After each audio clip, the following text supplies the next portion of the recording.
No Clique Ligue de hoje, o tema é jogos de azar online. Para começar esse segundo bloco, você sabe o que é um jogador patológico? Então veja a dica que separamos para você. Jogos de azar, como o próprio nome diz, pode ser um grande problema para quem não se controla. E se somarmos com as facilidades e a potencialidade da internet, que conta com um enorme leque de opções para jogos online, o usuário pode entrar no universo onde quem sempre ganha é a máquina. Para entender um pouco mais desse mundo, vamos conhecer o PsycWeb, um site que esclarece e informa sobre essa e muitas outras doenças. No link Temas, as doenças estão divididas por categoria. Em Dependência, podemos conhecer um pouco mais sobre o jogo patológico, que é a compulsão por jogos de azar. O estudo completo mostra quais são os sintomas, precauções e como se desenvolve a doença. E para quem tem dúvida sobre como identificar uma pessoa viciada em jogos, o site traz um questionário com 20 perguntas que podem ajudar nesse diagnóstico inicial. Caso 7 ou mais perguntas sejam respondidas positivamente, o portal recomenda que um especialista deve ser procurado. Além dos jogos, o site também trata de outras doenças que estão elencadas em ordem alfabética no item dicionário. Gostou dessa dica? Então compartilhe!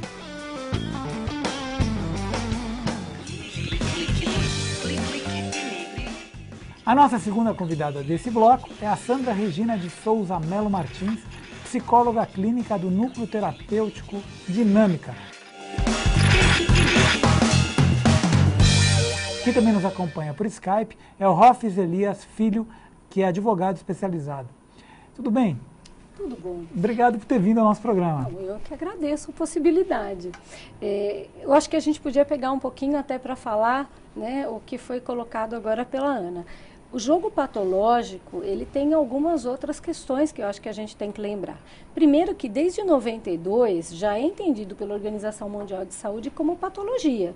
Tá? Hoje a gente já entende isso, então existe uma linha que ainda trabalha dentro do quadro da compulsividade e da impulsividade, mas a gente sabe que existe uma área... Qual que é a diferença entre os dois? Compulsividade não e tem, impulsividade? Eu acho que assim, aí a gente entrar em parte teórica mesmo, não é o caso. Não, o que a gente tem que lembrar é que assim, os dois estão falando do descontrole da vontade, tá? A pessoa não tem o controle da vontade.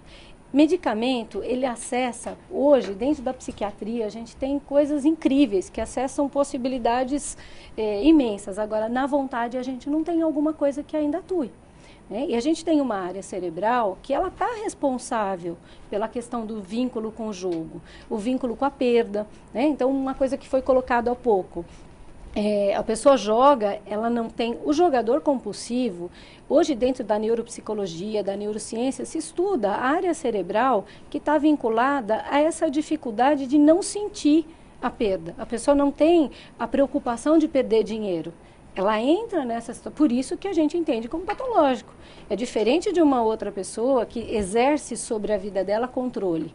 Né? Eu brinco muito no consultório, eu falo assim, olha, né, existe uma coisa que é necessidade, existe outra que é vontade.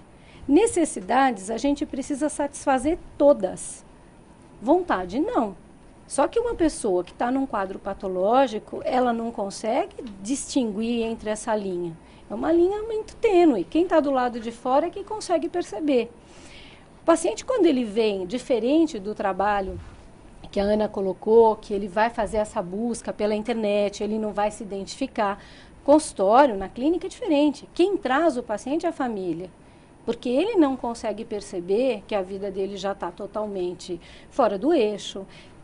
A linha que se segue é uma linha muito dramática, porque a pessoa inicia com uma situação onde primeiro ela ganha, então dá aquela sensação de vitória, de possibilidade de ganho, de ganhar dinheiro. Na sequência, já entra a relação com a perda. E da perda vem para o desespero. Do desespero vem a tentativa suicida. Né? A família já começa a perceber que essa pessoa saiu da retidão ética, porque ela já começa a precisar de dinheiro. Deixa eu te perguntar uma coisa. Claro. O Adriano Rodrigues, de Diadema, pergunta: existem ONGs ou casas de recuperação para viciados em jogos de azar? Existem hospitais, e devem existir outras ONGs, eu é que desconheço, mas... Não, a própria clínica... Sim, o HC tem, o HC tem um serviço, a Unifesp tem um serviço destinado a isso, a PUC tem esse serviço, porque hoje é entendido assim, dentro do trabalho dos compulsivos, não é diferente do dependente de álcool, de drogas, estimula no cérebro uma região muito parecida com o usuário. Por que a gente fala, por que uma pessoa não para de beber? Simples, você explica para ela, olha, isso aqui vai te fazer mal, aí ela para de beber. Não é assim. Se ela tivesse essa consciência e isso impedisse a compulsividade, a gente não teria nenhum desses problemas. Pergunta, por exemplo, o álcool é uma substância, a Sim. nicotina é uma substância, a droga é uma substância. O jogo, que substância que é essa? Então, o que acontece é que assim, libera no cérebro a mesma sensação de prazer e bem-estar. Então, a pessoa vai nessa busca desse bem-estar. Ela tem essa sensação, né, de satisfação. Por isso, não consegue parar. E você sente um crescimento disso com as pessoas jogando na internet, com essa disponibilidade? Muito, porque o que acontece? Hoje a gente vive uma situação de violência. Ninguém quer sair de casa para se expor e correr risco.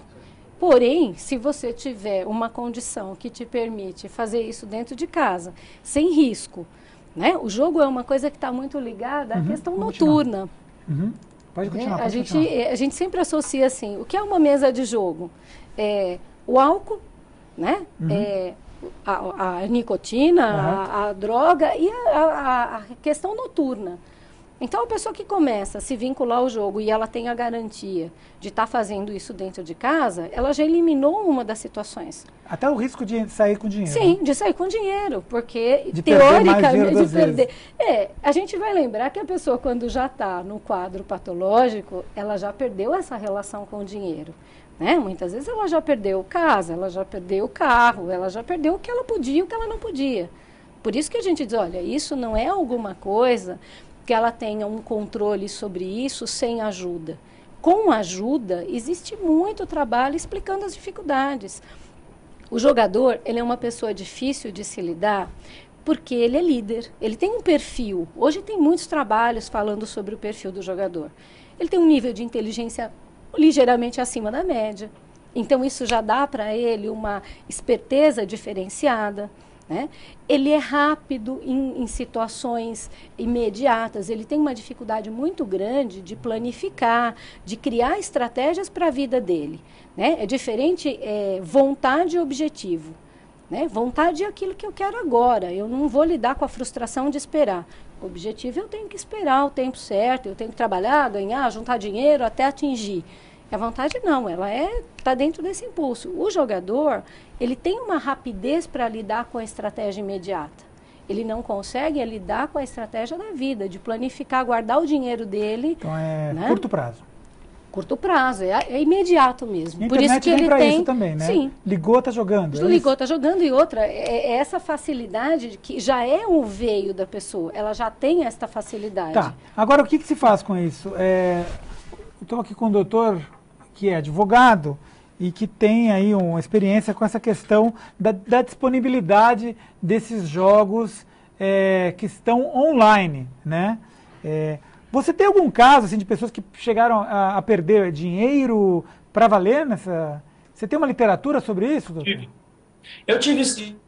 Um caso, eu fui procurar pessoa que perdeu uma grana ativamente alta nesses jogos e queria de qualquer forma reaver esse dinheiro. E aí foi procurar e viu que o jogo é proibido no Brasil, esse tipo de jogo, e por isso então ele achava que não deveria pagar. Olha, primeiro de tudo, você não pode, você foi conivente, você jogou, você não pode querer agora invocar a seu benefício essa regra, porque você jogou. Então, como você jogou, você já praticou uma contravenção penal.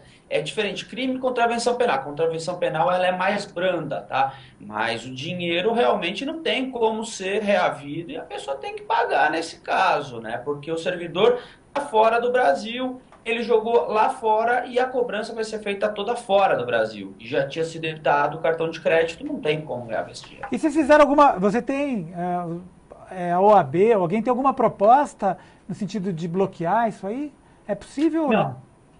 Não. Não, não tem nenhuma medida nesse sentido. Eu vejo ao contrário, tá? É uma possibilidade liberado o jogo gratuito. O jogo pago, em hipótese alguma, pode ser liberado no Brasil. É uma contravenção penal que está prevista no artigo 50 do Decreto-Lei 3.688 de 41, que é estabelecer ou explorar jogos de azar em local público ou acessível ao público, mediante pagamento de entrada ou sem ele. Então, não tem, de qualquer forma, como ter o jogo pago no Brasil. Tá, só para terminar aquilo que a gente começou no outro bloco, você foi chamado para... Conta aquele case lá da agência que te procurou. A agência, há um tempo atrás, as agências de publicidade online, teve uma procura massiva desses sites para fazerem a propaganda dentro de diversos canais, né, de sites na internet. E na época eram todos sites pagos. Não tinha os gratuitos, ou era gratuito só numa pequena medida, né? Porque 4 rodadas ele já te dava uma oportunidade para você jogar numa mesa profissional e pagar. Então, de uma forma, você induzia a pessoa a ir para pagar e tentar ganhar dinheiro. Na época, eu fui contra a todos esses tipos de campanha, porque poderia eventualmente ser enquadrado como incitação a jogos de azar, ser conivente e ter as medidas judiciais também contra as agências. Então, não teve como, mas a medida seria diferente se for, por exemplo, um jogo gratuito, somente gratuito, sem a possibilidade de equipamento. Eu vou querer agora a opinião do especialista. E aí, jogo gratuito pode, jogo pago não pode? Como é que é isso? Na verdade, não é uma questão jurídica, é a questão... se a gente falar da compulsão, é assim, a gente tem o jogador eventual, que é aquele que brinca socialmente, ele joga na loteria, ele brinca no dia a dia em casa. As crianças hoje têm, a gente brinca, a gente trabalha limite com criança a partir de jogo. Né? Mas é uma forma de você lidar com a necessidade, com a vontade, com a frustração. Agora, não vai fazer muita diferença se a pessoa tiver um quadro compulsivo, se o jogo é pago ou não. Ela vai entrar de cabeça de qualquer jeito, ela vai perder de qualquer maneira. Ela tem que tratar a compulsão dela. Agora, a liberação do jogo vai complicar mais ainda a relação familiar, é lógico. Né? Se a pessoa entra no jogo, ela vai entrar compulsivamente, ela vai perder dinheiro e ela não tem esse filtro. Agora, essa questão do jogo gratuito não pode ser um gatilho para outra coisa? Sim. Ele pode ser ele vai ajudar, ele vai estimular, ele vai facilitar um caminho. Né? Às vezes a gente brinca muito e diz assim, uma pessoa quando ela não consegue ter limite na vida, ela precisa de alguém que estabeleça limite. A coisa mais fácil da gente entender é a história infantil do Pinóquio. Né? O Pinóquio ele era um menino, ele não era um menino, ele era um boneco. Então ele tinha lá o grilinho falante, que falava o que ele podia e o que ele não podia.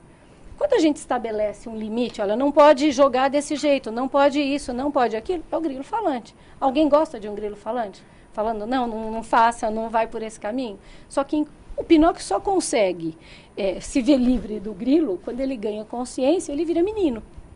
Que é a mesma coisa. Uma pessoa, para ela conseguir sair desse quadro, ela tem que superar a compulsão. E a superação da compulsão é como a Ana colocou, eles têm um trabalho dirigido, só que o final desse trabalho é o encaminhamento terapêutico. Né? Então, isso nunca vem sozinho. Ele tem comorbidade como a depressão. A pessoa, quando chega no final dessa história, está no suicídio. Então, ela vai ter que ser medicada com antidepressivo, vai precisar de uma boa assistência psiquiátrica. Então, lógico que quando você libera uma coisa, você tirou o grilinho falante para ela falar, tá vendo? Isso aqui está livre, então pode, então eu vou brincar. Sempre se imagina como uma brincadeira. Né? Aí, depois de um determinado momento, as coisas vão ganhando uma proporção. Falando especificamente de jogos online, vocês têm alguma estatística de como está isso no Brasil hoje? Olha, não vou te falar uma estatística porque eu não teria isso com precisão, não. Eu sei que isso ampliou demais, tanto que aumentou os ambulatórios, entrou dentro da classificação de doenças mentais. Isso tudo começou a ser referenciado porque ampliou demais, né, essa patologia. Se identificou, inclusive, como patologia. Antes não tinha. Bacana, né? A gente achava que não tinha. A gente vai voltar para esse papo no próximo bloco. Agradeço ao doutor que ficou aí com a gente e a gente volta no próximo bloco. Se você preferir usar o celular para se comunicar com a Rede TVT, é só usar o nosso Twitter, que é @RedeTVT. Vamos fazer um pequeno intervalinho e a gente volta já já.